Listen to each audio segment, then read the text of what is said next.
नमस्कार मित्रांनो, जी के मराठी चॅनलमध्ये आपले स्वागत आहे. चला तर आपण आज 19 जानेवारी 2026चे चालू घडामोडीचे प्रश्न पाहणार आहोत.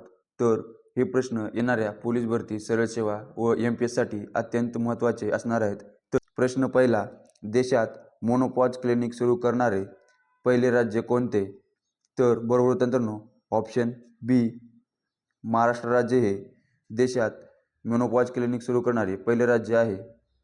तर उद्देश आहे रजोनिवृत्तीच्या काळात महिलांना होणाऱ्या शारीरिक आणि मानसिक त्रासावर शास्त्रीय उपचार, समुपदेशन आणि तज्ज्ञांचा सल्ला एकाच ठिकाणी उपलब्ध करून देणे हा यामागचा मुख्य उद्देश आहे. तर सुविधा आहेत. क्लिनिकमध्ये हाडांची तपासणी, हृदय आणि हार्मोन तपासणी, तसेच आहार आणि जीव मार्गदर्शन केले जाते. प्रश्न दुसरा, राष्ट्रीय तपास यंत्रणेच्या म्हणजेच NIAच्या महासंचालकपदी कोणाची नियुक्ती करण्यात आली आहे? तर बरोबर मित्रांनो, ऑप्शन बी राकेश अग्रवाल यांची राष्ट्रीय तपास यंत्रणेच्या महासंचालकपदी नियुक्ती करण्यात आली आहे. तर NIA बद्दल माहिती पाहू. नॅशनल इन्व्हेस्टिगेशन एजन्सी स्थापना आहे 2008च्या मुंबई दहशतवादी हल्ल्यानंतर. NIA कायदा 2008 अंतर्गत 2009 मध्ये स्थापना झाली. तर मुख्यालय नवी दिल्ली या ठिकाणी आहे. तसेच महासंचालक राकेश अग्रवाल हे आहेत. प्रश्न क्रमांक 3, भारत विद्युत शिखर परिषद 2026, इंडियन पॉवर समिट 2026चे आयोजन खालीलपैकी कोणत्या शहरात करण्यात आले आहे? बरोबर मित्रांनो, ऑप्शन बी नवी दिल्ली या ठिकाणी भारतीय विद्युत शिखर परिषद 2026चे आयोजन करण्यात आले आहे. तर या परिषदेचा उद्देश आहे भारताला ऊर्जा क्षेत्रात स्वयंपूर्ण बनवणे आणि 2026 सालापर्यंत नूतनीकरणक्षम ऊर्जेच्या लक्ष्यांचा आढावा घेणे. या परिषदेत नेट झिरो उत्सर्जन लक्ष्य आणि हायड्रोजन इंधनाचा वापर वाढवण्यावर भर देण्यात आला आहे.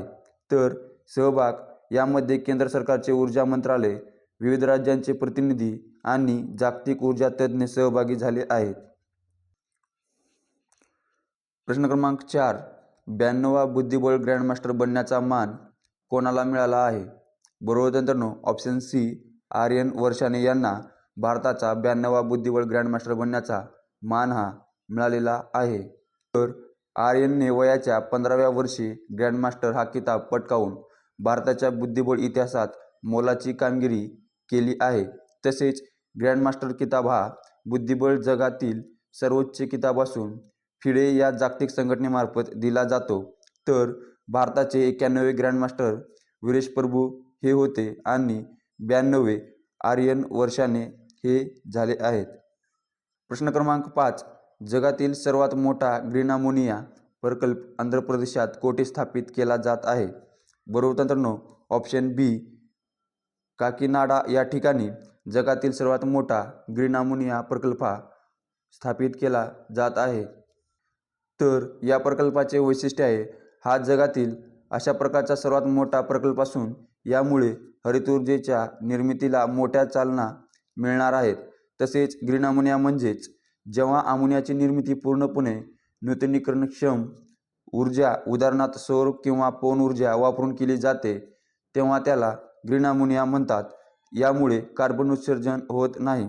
तसेच महत्त्व, हा प्रकल्प भारताला नॅशनल ग्रीन हायड्रोजन मिशन अंतर्गत जागतिक स्तरावर अग्रेसर बनवण्यासाठी महत्त्वाचा आहे. प्रश्न क्रमांक 6, शाया मोहसेन जिंदानी यांनी नुकतीच कोणत्या देशाच्या पंतप्रधानपदी नियुक्ती करण्यात आली आहे?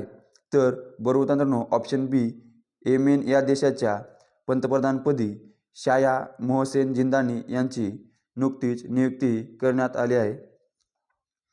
येमेन देशाची राजधानी आहे साना व सध्या सरकारचे कामकाजे एडनमधून चालते. तसेच चलन आहे येमेनी रियाल व पंतप्रधान आहेत शाया मोहसेन जिंदानी. प्रश्न क्रमांक 7, डिसेंबर 2025 साठीचा ICC men's player of the month हा पुरस्कार कोणत्या क्रिकेटपटूने जिंकला आहे? बरोबर मित्रांनो, ऑप्शन सी मिशेल स्टार्क याने डिसेंबर 2025 साठीचा ICC men's player of the month हा पुरस्कार जिंकलेला आहे. तर ऑस्ट्रेलियाचा वेगवान गोलंदाज मिशेल स्टार्क याला त्यांच्या डिसेंबर 2025 मधील उत्कृष्ट कामगिरीसाठी हा गौरव मिळालेला आहे. तर पुरस्काराचे स्वरूप आहे ICC दर महिन्याला आंतरराष्ट्रीय क्रिकेटमध्ये सर्वोच्च कामगिरी करणाऱ्या खेळाडूंना प्लेयर ऑफ द मंथ देऊन सन्मानित करते. प्रश्न क्रमांक 8.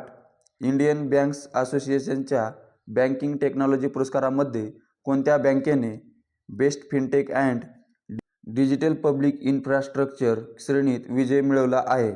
बरोबर मित्रांनो, ऑप्शन बी, कर्नाटक बँकेने Indian banks association bank technology पुरस्कारामध्ये best fintech and digital public infrastructure श्रेणीत विजय मिळवला आहे. हा पुरस्कार इंडियन बँक्स असोसिएशनकडून दरवर्षी बँकिंग क्षेत्रात तंत्रज्ञानातील प्रगतीसाठी दिला जातात. तर श्रेणी कर्नाटक बँकेला बेस्ट फिनटेक DPI म्हणजेच डिजिटल पब्लिक इन्फ्रास्ट्रक्चर या श्रेणीत गौरवण्यात आले आहे. तसेच कारण आहे डिजिटल सार्वजनिक पायाभूत सुविधांचा, उदाहरणार्थ UPI, आधार पेमेंट प्रभावी वापर आणि फिनटेक कंपनीसोबत केलेल्या नाविन्यपूर्ण सहकार्याबद्दल हा सन्मान मिळाला आहे. कर्नाटक बँक स्थापना झालेली आहे 18 फेब्रुवारी 1924. मुख्यालय मंगळुरू, कर्नाटक या ठिकाणी व अध्यक्ष आहेत P. प्रदीप कुमार.